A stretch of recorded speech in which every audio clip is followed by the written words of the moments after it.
J'aime bien l'esprit de ce festival qui effectivement ouvre la porte à tous les gens qui aiment l'image, qui aiment le cinéma. Parce que quand on dit cinéma, télévision, c'est la même chose. Hein. Pour moi, il n'y a pas de différence.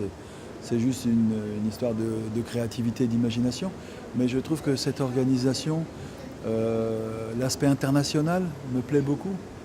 Je suis ravi de pouvoir rencontrer des gens qui pratiquent ce métier du monde entier. C'est formidable comme opportunité.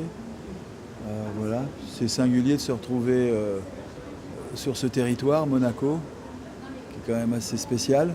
Sans rentrer dans les détails, c'est quand même étonnant. Donc on est un peu, c'est comme une parenthèse enchantée, on va dire. Et vous-même, vous êtes tellement bien placé pour en parler, puisque vous êtes français, mais vous avez la nouvelle version de votre série Baptiste qui arrive encore une fois en Angleterre. Qu'est-ce qui vous plaît le plus en tournant là-bas, en Angleterre, dans une langue qui n'est pas la vôtre, en fait, votre langue maternelle? Précisément de m'améliorer en anglais, de faire connaissance avec les Britanniques. Je trouve qu'ils sont très spéciaux. Enfin, c'est un caractère spécial. Ça me met un certain temps. Quand on n'est pas habitué, c'est un caractère singulier quand même. J'ai le souvenir, c'est une anecdote, hein, mais j'ai le souvenir de me retrouver sur le plateau avec Roger Hallam, qui est un acteur magnifique anglais, hein, qui a travaillé au théâtre beaucoup et qui fait aussi avec succès beaucoup de cinéma et de télévision. Et on avait une très belle scène à jouer ensemble.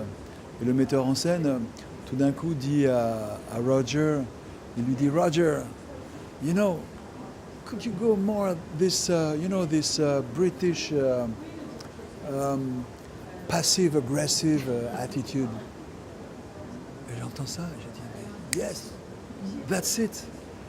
That's the key, like I said, passive-aggressive, that's this feeling about the British people. And I'm thinking, I say, and what about the French? Alors il me regarde, aggressive. So, il y avait un truc comme ça, assez sympa. C'est anecdotique ce que je raconte, mais en même temps ça raconte quand même des choses de manière assez générique, on va dire, hein, sans rentrer dans les détails, parce qu'après, dans chaque culture, quand on commence à rentrer plus en détail parmi les gens, il y a une humanité qu'on va chercher et qui est singulière à chaque fois pour chaque personne. Vous-même, vous regardez quoi à la télé? Vous avez une série que vous avez bien aimée dernièrement? J'ai vu la Casa del Papel, Casa de Papel dernièrement, qui m'a beaucoup plu. Alors, j'ai pas lu les critiques ni rien du tout, mais j'ai réagi de manière assez avec beaucoup de jubilation, parce que j'ai trouvé cette série qui avait du plaisir à se déployer, ces acteurs qui étaient magnifiques, ce groupe incroyable, et en même temps une série qui cite d'autres séries et qui se cite quasiment elle-même.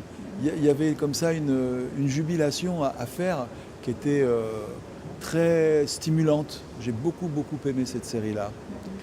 Voilà, j'ai regardé tous les Black Mirror.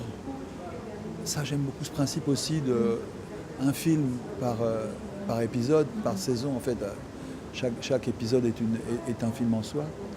Mais les thèmes sont quand même récurrents sur la modernité, le rapport à la disparition, le rapport à tous les nouveaux supports et tous les nouveaux médias. Ouais, voilà, bon. J'adore les chaînes comme Arte, un peu comme ça, des chaînes thématiques, où on peut comme ça découvrir des sujets un peu plus profondément et ne pas rester à la surface des choses, où on va fouiller un peu plus les sujets, et donc on est un peu moins victime des fakes et de toute la folie des nouveaux supports qui sortent comme ça, quelquefois de torrents de boueux. On peut s'échapper de ça. Vous pensez que les séries européennes peuvent faire face aux séries d'Amérique du Nord, des États-Unis? Bah oui, pourquoi pas. C'est juste une question d'entente et de marché, de protéger ou pas son marché.